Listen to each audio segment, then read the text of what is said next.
ಬಾಳೆಹಣ್ಣಿನ ದೋಸೆ ಇವತ್ತಿನ ರೆಸಿಪಿ. ನಮಸ್ತೆ ಫ್ರೆಂಡ್ಸ್, ಗುಡ್ ಫುಡ್ ಲ್ಯಾಂಡ್ ಚಾನಲ್ಗೆ ನಿಮಗೆಲ್ಲರಿಗೂ ಆತ್ಮೀಯ ಸ್ವಾಗತ.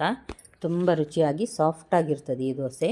ನಾನಿಲ್ಲಿ 1.5 ಗ್ಲಾಸಿನಷ್ಟು ಬೆಳ್ತಿಗೆ ಅಕ್ಕಿಯನ್ನು 4 ಸಲ ಚೆನ್ನಾಗಿ ತೊಳೆದು ಒಂದು 4 ಗಂಟೆ ನೆನೆ ಹಾಕಿದ್ದೇನೆ. ಒಂದು 3 ಹಣ್ಣಾದ ಬಾಳೆಹಣ್ಣು ನೋಡಿ, ಇದು ದಪ್ಪ ಬಾಳೆಹಣ್ಣು. 1 ಕಪ್ಪು ಬೆಲ್ಲ ಬೇಕಾಗ್ತದೆ. ನಾನಿಲ್ಲಿ ಮಾತ್ರ ಒಂದು 3/4 ಕಪ್ಪಿನಷ್ಟು ತೆಗೆದುಕೊಂಡಿದ್ದೇನೆ. ಬೆಲ್ಲ, ಸಣ್ಣಗೆ ಕಟ್ ಮಾಡಿದ ಬಾಳೆಹಣ್ಣು, ಒಂದು 3-4 ಏಲಕ್ಕಿ.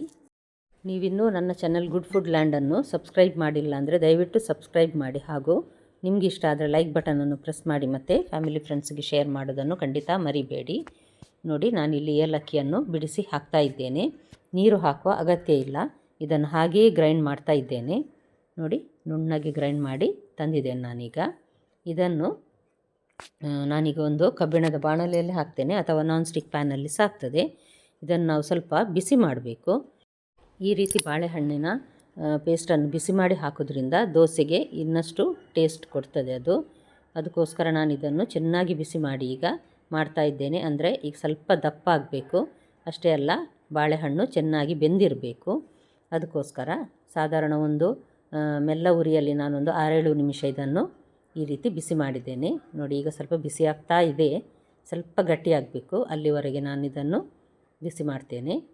ಡೈರೆಕ್ಟಾಗಿ ಸಹ ಮಾಡಬಹುದು, ಆದರೆ ಈ ರೀತಿ ಮಾಡೋದ್ರಿಂದಾಗಿ ಎಕ್ಸ್ಟ್ರಾ ಟೇಸ್ಟ್ ಕೊಡ್ತದೆ ಅಂತ.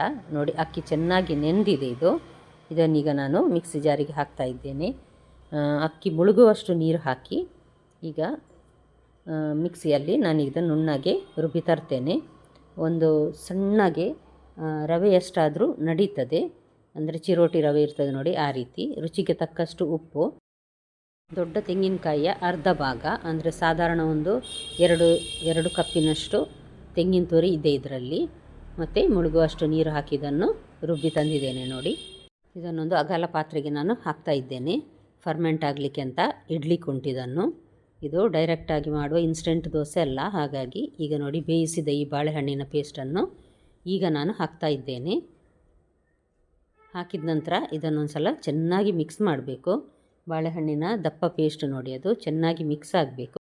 ನಂತರ ರಾತ್ರಿ ಇಡೀ ಇದನ್ನು ನಾವು ಫರ್ಮೆಂಟ್ ಆಗಲಿಕ್ಕಂತ ಇಡಲಿಕ್ಕಿದೆ.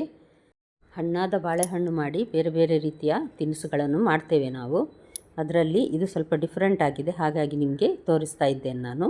ನೋಡಿ, ಈ ರೀತಿ ಚೆನ್ನಾಗಿ ವೇಟ್ ಮಾಡಬೇಕು. ಸ್ವಲ್ಪ ದಪ್ಪವೇ ಇದೆ, ಹಾಗಾಗಿ ನಾನು ಸ್ವಲ್ಪ ಒಂದು ಅರ್ಧ ಲೋಟದಷ್ಟು ನೀರನ್ನು ಹಾಕ್ತಾ ಇದ್ದೇನೆ. ತುಂಬ ದಪ್ಪ ಸಹ ಅಲ್ಲ, ತುಂಬ ತೆಳು ಸಹ ಅಲ್ಲ, ಆ ರೀತಿ ಹಿಟ್ಟನ್ನು ರೆಡಿ ಮಾಡಿ ಹುದುಗು ಬರಲಿಕ್ಕೆ ಇಡಬೇಕು, ಫರ್ಮೆಂಟ್ ಆಗಲಿಕ್ಕೆ ಇಡಬೇಕು. ಈಗಾಗಿದೆ ನೋಡಿ, ಇಷ್ಟು ತೆಳು ಇದ್ದರೆ ಸಾಕು. ಬೆಳಗಾಗುವಾಗ ಇನ್ನಷ್ಟು ದಪ್ಪ ಆಗಿರ್ತದೆ. ನಾನು ಮುಚ್ಚಳ ಮುಚ್ಚಿ ರಾತ್ರಿ ಇಡೀ ಇಟ್ಟಿದ್ದೇನೆ. ಈಗ ಬೆಳಿಗ್ಗೆ ಆಗಿದೆ ನೋಡಿ. ಬೆಳಗ್ಗೆ ಸಾಧಾರಣ ಒಂದು 7:30 ಗಂಟೆಗೆ ನಾನು ಇದನ್ನು ತೆಗೆದು ನೋಡ್ತಾ ಇದ್ದೇನೆ. ಚೆನ್ನಾಗಿ ಫರ್ಮೆಂಟ್ ಆಗಿದೆ. ನಾನು ಈಗ ಸೌಟು ನೋಡಿ ಹಾಕಿ ತೋರಿಸ್ತಾ ಇದ್ದೇನೆ ನಿಮಗೆ, ಆಗ ನಿಮಗೆ ಗೊತ್ತಾಗ್ತದೆ ಎಷ್ಟು ಚೆನ್ನಾಗಿ ಹುದುಗು ಬಂದಿದೆ ಅಂತ. ಅಷ್ಟೇ ಅಲ್ಲ, ಹಿಟ್ಟು ಸ್ವಲ್ಪ ದಪ್ಪ ಸಹ ಆಗಿದೆ ನೋಡಿ, ಚೆನ್ನಾಗಿ ಫರ್ಮೆಂಟ್ ಆಗಿದೆ. ಇದು ರುಚಿ ಸಹ ಅಷ್ಟೇ ಚೆನ್ನಾಗಿರ್ತದೆ.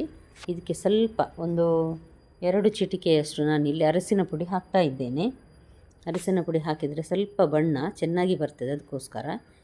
ತುಂಬ ದಪ್ಪ ಇದೆ. ಈಗ ನಾನೊಂದು 1/4 ಲೋಟದಷ್ಟು ನೀರನ್ನು ಇದಕ್ಕೆ ಹಾಕ್ತೇನೆ. ನಂತರ ಸಹ ದಪ್ಪ ಇದ್ದರೆ ಸ್ವಲ್ಪ ಹಾಕ್ತೇನೆ, ಆದರೆ ಇದು ನೋಡುವಾಗ ಸರಿ ಕಾಣ್ತದೆ ನನಗೀಗ. ಚೆನ್ನಾಗಿ ಮಿಕ್ಸ್ ಮಾಡಿದ್ದೇನೆ ನೋಡಿ, ಇಷ್ಟಿದ್ರೆ ಸಾಕು. ಈಗ ನಾನಿವತ್ತು ನಿಮಗೆ ನಾನ್ ಸ್ಟಿಕ್ ಪ್ಯಾನಲ್ಲಿ ದೋಸೆ ಹಾಕೋದನ್ನು ತೋರಿಸ್ತಾ ಇದ್ದೇನೆ. ಇದೊಂದು ಸಣ್ಣ ಪ್ರೆಸ್ಟೇಜಿನವರದ್ದು, ಕಾವಲಿನಂದು. ಇದರಲ್ಲಿ ನೋಡಿ, ತುಂಬ ದಪ್ಪ ಸಹ ಅಲ್ಲ, ತುಂಬ ತೆಳು ಸಹ ಅಲ್ಲ, ಆ ರೀತಿ ದೋಸೆ ಹಾಕಬೇಕು ನಾವು. ನಂತರ ಮುಚ್ಚಳ ಮುಚ್ಚಿ ಇದನ್ನು ಬೇಯಿಸಬೇಕು, ಲೋ ಟು ಮೀಡಿಯಮ್ ಹೀಟಲ್ಲಿ. ನೋಡಿ, ತೂತಾಗಿರುವ ತುಂಬ ಸಾಫ್ಟಾಗಿರುವಂಥ ದೋಸೆ ರೆಡಿ ಆಯಿತು. ಇದನ್ನು ಮಗುಚಿ ಹಾಕದೆ ಸಹ ತಿನ್ನಬಹುದು, ಆದರೆ ನಾನಿದನ್ನು ಮಗುಚಿ ಹಾಕಿ ಸ್ವಲ್ಪ ಬೇಯಿಸ್ತೇನೆ.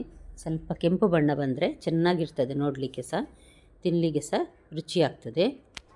ಇದೇ ರೀತಿ ನಾನು ಇನ್ನೊಂದು ದೋಸೆ ಸಹ ನಿಮಗೆ ಹಾಕಿ ತೋರಿಸ್ತಾ ಇದ್ದೇನೆ ನೋಡಿ.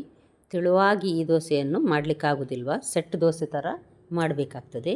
ಮೇಲಿಂದ ತುಪ್ಪ ಅಥವಾ ಬೆಣ್ಣೆ ಹಾಕಿದರೆ ಅಂತೂ ತುಂಬ ಟೇಸ್ಟ್ ಆಗ್ತದೆ ಫ್ರೆಂಡ್ಸ್. ಖಂಡಿತ ಮನೆಯಲ್ಲಿ ನೀವು ಒಂದು ಸಲ ಮಾಡಿ ನೋಡಿ, ಮತ್ತು ಟೇಸ್ಟ್ ನೋಡಿ. ಮಕ್ಕಳು ಸಹ ಇಷ್ಟಪಟ್ಟು ತಿಂತಾರೆ.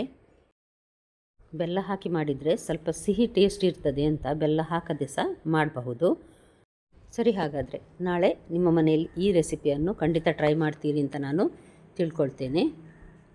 ನೋಡಿದ್ರಲ್ಲ, ನಾಳೆ ಇನ್ನೊಂದು ಹೊಸ ರೆಸಿಪಿಯೊಂದಿಗೆ ನಿಮ್ಮನ್ನು ಮತ್ತೆ ಭೇಟಿಯಾಗ್ತೇನೆ. ನೋಡಿದ ಎಲ್ಲ ವೀಕ್ಷಕರಿಗೆ ಧನ್ಯವಾದ.